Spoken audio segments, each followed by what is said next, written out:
Ah, on va bien se marrer. On va bien se marrer, les anti-Ferran Torres, ils vont passer une soirée compliquée. J'espère que vous avez enregistré ce match sur vos téléviseurs, sur vos ordinateurs, parce que si vous venez encore m'embêter avec Ferran Torres ne sert à rien, Ferran Torres n'apporte pas à cette équipe du FC Barcelone, je vous ressortirai ce match début décembre 2024 qui nous permet de gagner sur la pelouse du Borussia Dortmund. C'est notre cher Ferran Torresinho, le requin.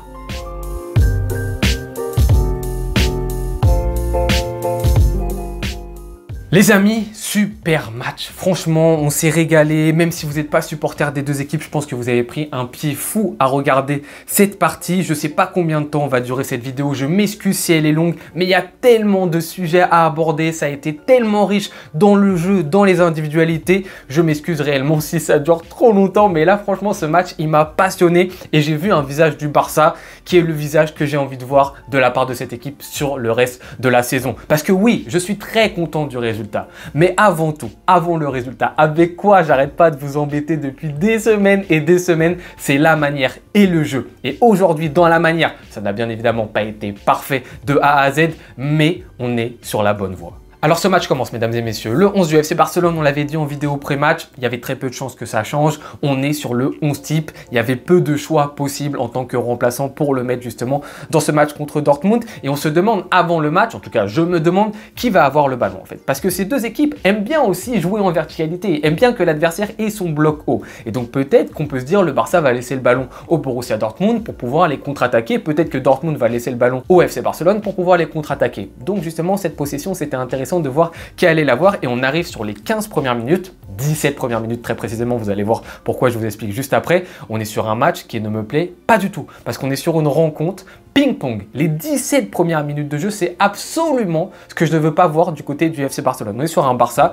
qui joue constamment dans la verticalité quand il va avoir le ballon. Et un Dortmund, pareil, qui dès qu'il a le ballon, joue dans la verticalité. Donc le match peut finir à 4 partout, 5 partout si ça continue comme ça. Mais moi, c'est pas la manière que je veux voir du côté du Barça pour la suite de la saison. Parce qu'encore une fois, je le répète, cette manière de jouer dans l'ultra-verticalité tout le temps peut nous apporter des choses. Typiquement, contre un Bayern de Munich, elle nous a permis de gagner parce que contre le Bayern, on a été très vertical, on a profité justement de cette ligne défensive très haute du Bayern pour se lancer dans leur dos. Mais je pense, ça reste que mon avis, que cette méthode d'ultra verticalité constamment, elle ne nous permettra pas de gagner sur le long terme. Certains matchs, oui, dans certains matchs, ça sera utile, il faudra l'utiliser, il ne faut pas la renier. Mais dans la majeure partie des matchs, ce n'est pas à travers cette manière qu'on arrivera à gagner et surtout pas sur la durée. Donc le match commence comme ça, tambour battant, Rafinha a une super occasion sur un magnifique extérieur de la part de Lamine Yamal, 11e minute de jeu, 17e minute, grosse occasion pour Dortmund, Sabitzer à 6 mètres des cages qui envoie le ballon au-dessus. On a un petit peu de chance à ce moment-là du match, mais il y a toujours 0-0. Et là, à partir de la 17e minute de jeu, mesdames et messieurs, on voit un Barça qui enfin temporise. On fait exactement ce que j'avais envie qu'on fasse, c'est-à-dire qu'on prend le temps de créer les occasions. Et je ne parle pas juste de passes entre les défenseurs centraux, je parle aussi de passes et de temporisation haute, c'est-à-dire qu'on voit un Barça qui va être patient.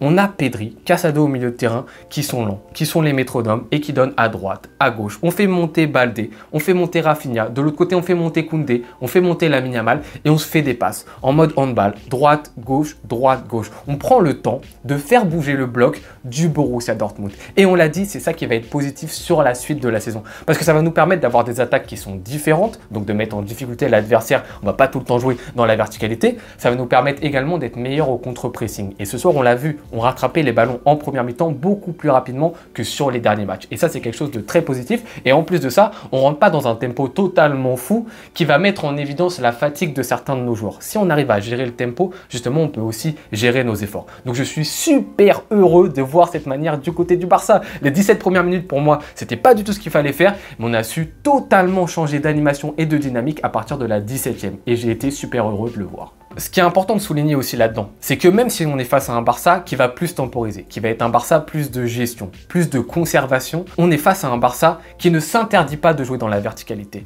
On a un Barça, quand il a l'occasion de le faire, on peut transmettre à des Rafinha dans l'espace, à des Dani Olmo dans l'espace. On ne s'interdit pas de le faire. Et c'est ça qui est intéressant parce que moi, ce que je demande, c'est pas qu'on arrête totalement de faire ça. On a des joueurs qui ont une qualité de joueurs de rupture, de joueurs de verticalité. Rafinha, Baldé, Dani Olmo, ce que vous voulez.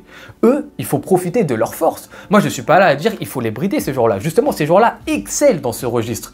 Donnons-leur des cartouches. Je ne demande pas qu'on soit Manchester City et qu'on fasse des passes, 90% de possession de balle dans le camp adverse. C'est pas ça ce que je demande. C'est juste de le faire plus souvent. Et ce soir, ce qui a été bien, c'est qu'on a fait de la conservation, mais qu'on a fait aussi de la verticalité. On a les deux cordes à notre arc. Et donc là, on est hyper dangereux. Parce que l'adversaire, il a peur de nous quand on conserve le ballon, parce qu'on a des super joueurs de petits espaces, du Dani Olmo, du Lamine Yamal, mais on a également des super joueurs de verticalité. Et l'adversaire, il ne sait pas où nous attendre. Le danger vient de partout. Donc si on peut un petit peu s'arrêter justement sur les individualités à ce moment-là du match, moi je trouve qu'il y a quelque chose de positif, c'est un Dani Olmo par exemple. Au milieu de terrain, tu as un Dani Olmo qui se place entre les lignes et qui est beaucoup plus rapidement touchable par des Pedri ou des Casado. Alors qu'avant on avait dit oui, Dani Olmo, des fois il est un petit peu trop à l'avant, il essaie d'être le dernier maillon de la chaîne, il faut peut-être qu'il participe un peu plus. Là j'ai un Dani Olmo qui participe et qui a été très bon dans ce match-ci. Tu as un Lamine Yamal, comme je vous l'ai dit, qui est un joueur qui va réellement demander à ses partenaires de temporiser, body language, hop les gars,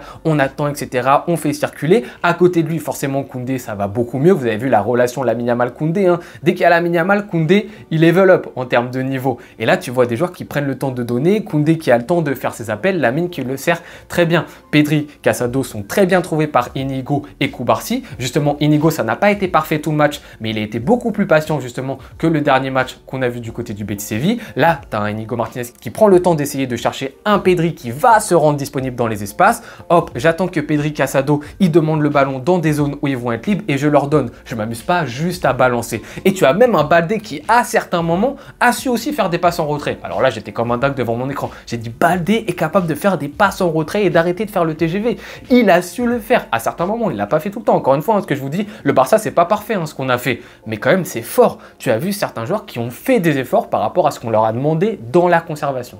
Alors malheureusement, tu as un cas, un joueur, je parle en première mi-temps, qui est un petit peu plus en difficulté que les autres, c'est Rafinha. Pourquoi? Rafinha est un joueur qui s'amuse dans la verticalité, dans la rupture. Il adore faire ça, il excelle. En ce début de saison, c'est l'un des meilleurs joueurs du monde à travers ça. Il adore avoir de l'espace devant lui. Maintenant, si on a une version du FC Barcelone qui est plus dans la gestion, plus dans la temporisation, malheureusement, Rafinha va être moins en vue parce qu'il est moins à l'aise dans ce registre-ci. C'est un joueur qui va, comme je vous l'ai dit, prendre les espaces, mais dès que les espaces ils se restreignent, dès que tu as un Barça qui va faire un petit peu plus tourner le ballon, bah Rafinha il est tout de suite automatiquement moins à l'aise. Maintenant, encore une fois, le dicton le dit, choisir c'est renoncer. Tu choisis, ok, d'avoir une assise collective qui est plus présente, d'avoir un Barça qui collectivement s'épanouit plus, mais oui, tu acceptes de perdre et donc de renoncer à un Rafinha qui est plus méchant, entre guillemets, en tout cas qui est plus présent dans le jeu. Mais tu peux pas avoir les deux parce que Rafinha, c'est pas un joueur de conservation. Donc ce qu'il faut faire à ce moment-là, c'est dire à Rafinha, sois patient. Quand tu auras vraiment l'occasion qu'on joue sur toi en profondeur, on jouera sur toi. On a vu à plein de moments Rafinha se plaindre de ne pas recevoir les ballons de ses coéquipiers. Moi, je suis désolé sur ce cas-là, comme je vous le dis, et je vais rester sur ma ligne directrice, je préfère que les joueurs soient dans un tempo lent, pas tout le temps chercher la verticalité. Même si tu as un joueur qui va faire un appel, ne pas lui donner.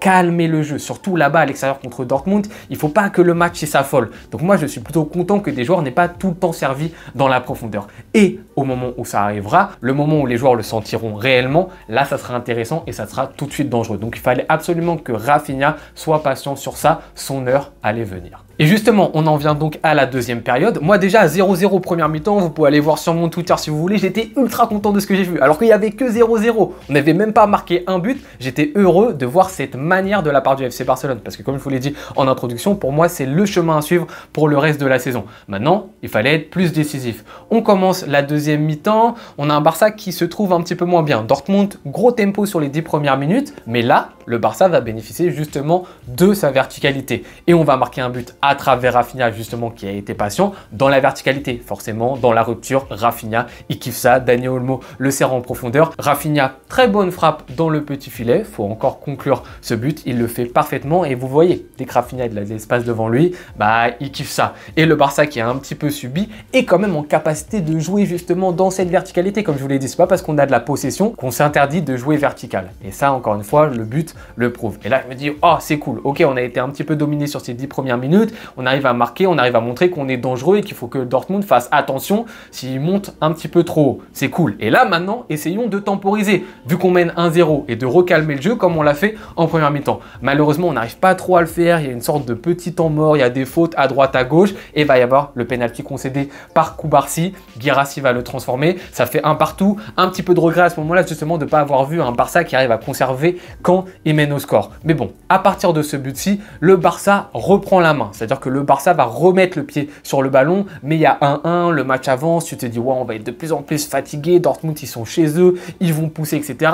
70e, tu fais des changements de la part de Flick. Tu fais rentrer Fermin Lopez dans le rôle de Rafinha, tu fais rentrer Ferran Torres dans le rôle de Lewandowski et De Jong dans le rôle de Dani Olmo. Je me dis ça peut être intéressant. Fermin va rapporter de la fraîcheur dans le même style que Rafinha. Ferran Torres va apporter un peu de verticalité et De Jong aussi du contrôle au milieu de terrain. Voyons voir ce que ça donne. 4 minutes plus tard, Ferran Torres va marquer un but. Et vous regardez l'action, cette fois-ci, c'est une action posée. C'est une action qui est lente du côté du FC Barcelone. Casado te permet justement de jouer sur le côté droit. Tu vas avoir Koundé qui va se proposer, qui va jouer avec Lamine Yamal, une sorte de longue 1-2. Lamine Yamal le retrouve très bien. Koundé va centrer, Fermin reprend parfaitement, mais c'est arrêté par le gardien de Dortmund, Nubel. Et ensuite, Ferran Torres a bien suivi et Ferran Torres marque le 2 buts à 1 4 minutes après être rentré en jeu. Ferran Torres, le requin, va marquer pour le Barça et là on est très content parce que là je me dis ok, maintenant on mène 2-1, on a su temporiser, on va avoir le temps, on va pouvoir une nouvelle fois temporiser et éviter que ce match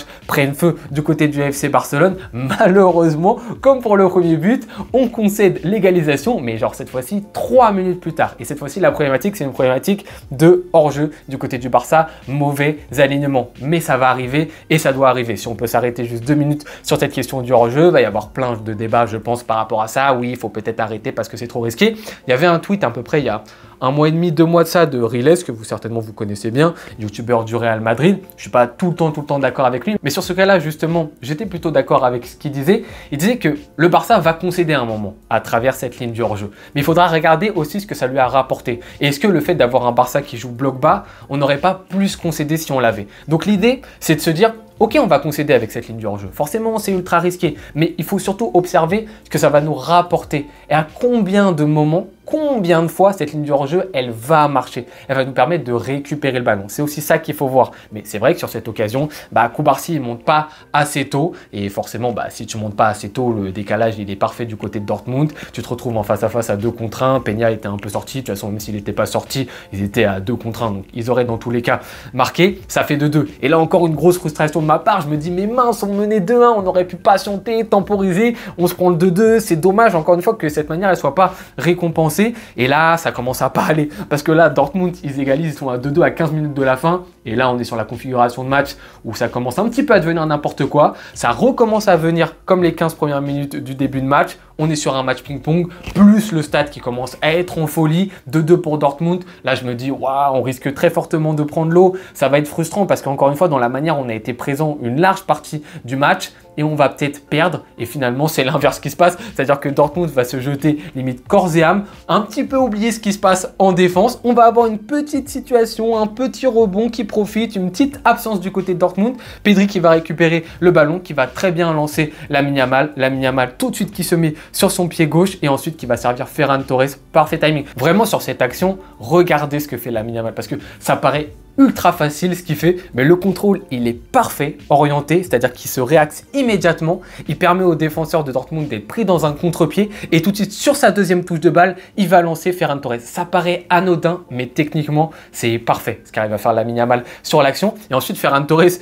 il attend un petit peu avant de tirer, je ne sais pas si vous vous rappelez du but, il patiente un petit peu, mais il a le temps, tranquille, il ajuste le gardien, petit filet, doublé de Ferran Torres dans une période où, faut le dire, honnêtement, le Barça on subissait. Là les 15 dernières minutes, on était dans notre camp, on était en mode vraiment, on priait pour pas prendre le 3e but. Finalement, c'est nous qui marquons et donc on remporte ce match contre le Borussia Dortmund. Et une nouvelle fois, moi ce qui m'a plu, c'est que dans la manière, on a répondu présent. Oui, les 15 dernières minutes, on prend un petit peu l'eau, on prend le bouillon. Cette équipe du Borussia Dortmund, il faut la féliciter aussi. J'ai totalement oublié de le faire. Équipe très sérieuse, mesdames et messieurs. Ça reste une équipe qui sait choquer quand il faut choquer, elle va choquer quand il le faudra. Mais elle a vraiment des bons éléments, des bons footballeurs. Et pas que Baino Gittens sur le côté gauche. De tous les côtés, ça sort. Et en plus, ils avaient des blessés. Adeyemi était blessé, Brent était blessé. Donc cette équipe, Il y a vraiment de la qualité du côté du Borussia. Et donc, arriver à gagner là-bas en Ligue des Champions, je crois que ça faisait très longtemps qu'ils n'avaient pas perdu là-bas. C'est une sacrée perte du côté du Barça. Mais je le répète et je vous embête avec ça, ce qui m'a le plus plu, c'est la manière du côté du FC Barcelone parce que je pense qu'on est dans le droit chemin avec cette manière. Et là, le Barça, en plus, dans le résultat, se fait plaisir. Je crois qu'on est deuxième sur le classement de Ligue des Champions ce soir. Quasiment peut-être assuré du top 8. J'ai pas envie de le crier trop fort parce qu'à tout moment, il faut que je touche du bois. Ça va pas se produire. Il nous reste 2 matchs contre le Benfica et contre l'Atalanta Bergame. 2 matchs solides, hein, des adversaires coriaces, mais c'est bien aussi d'affronter des adversaires coriaces, ça nous permet d'élever un petit peu notre niveau de jeu. Maintenant, il va falloir répondre en championnat, mais le prochain match, c'est à la maison contre Leganés. Peut-être faire souffler, mesdames et messieurs. Vous allez voir beaucoup de rotation de la part peut-être de Flick ce week-end, qui ne sera pas sur le banc parce qu'il est suspendu, mais on aura le temps d'en parler bien évidemment dans la vidéo pré-match. Mais là, je pense qu'on a fait le tour de cette rencontre contre le Borussia Dortmund. Encore une fois, excusez-moi si cette vidéo est un petit peu longue, mais il y avait énormément de choses à raconter. N'hésitez pas, vous, à me donner votre avis sur cette rencontre en commentaire. Je me ferai un plaisir, comme d'habitude, de vous répondre. Je vous souhaite une très bonne journée ou bonne soirée en fonction de quand est-ce que vous regardez cette vidéo. À tout bientôt. Ciao.